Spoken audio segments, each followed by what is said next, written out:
Татар баласы укырга тиешле 5 китап. Соңгы вакытларда татар китаплары, татар балалар өчен татар китаплары бик матур итеп чыга. Менә аларның тышлыклары, эшләре шундый матур итеп, зауык белән матур итеп эшләнгән, матур рәсемнәр белән. Бу исемлеккә кайсы әсәрләр керде микән?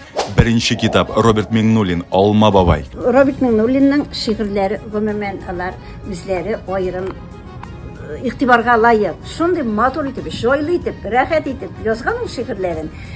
Укыган сайын укыйсы килә. Бу Алма бабайның бу инде берничәнче тапкыр чыгарылуы, тышлыгы башта икенче төрле күп тия иде. Менә яратып кабул итте халык. Икенче китап Беренче адым сабыйлар өчен табадан гына төшкән китап. Беренче адым, алар берничә төрле китап. Бу яңа туган балалар өчен 1 яшьтән инде якынча. Монда шигырь дә бар, әкият дә бар, уеннар да бар. Рәсемнәр белән эшләнгән кыска шигырьләр дә бар. Бик матур эшләнгән.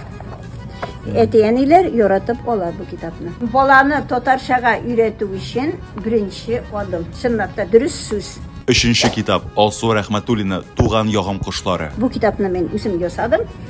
Бу Татарстандагы китап кошлар турында кыскача гына 3-4 җөмләдән торган информация рус һәм татар телләрендә. Бу китапны бөтен Татарстандагы бөтен балалар бакчасы алды дисәм дә ялгышмам.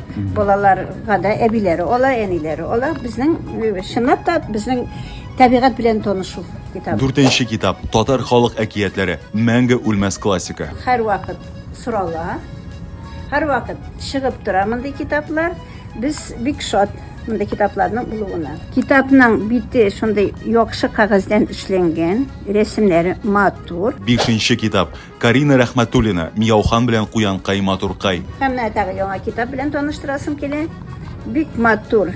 Бу безнең 10 яшьлек кыз чыгарган китап.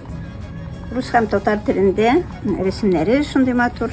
Куян кызы белән песи малае турында шундый берсенә-берсе ярдәм итешеп, матур итеп яшәүләре турында әкият. Әйтче һәм Шалының легендар Рәхмәт татар кибете төзегән исемлек белән килешәсезме?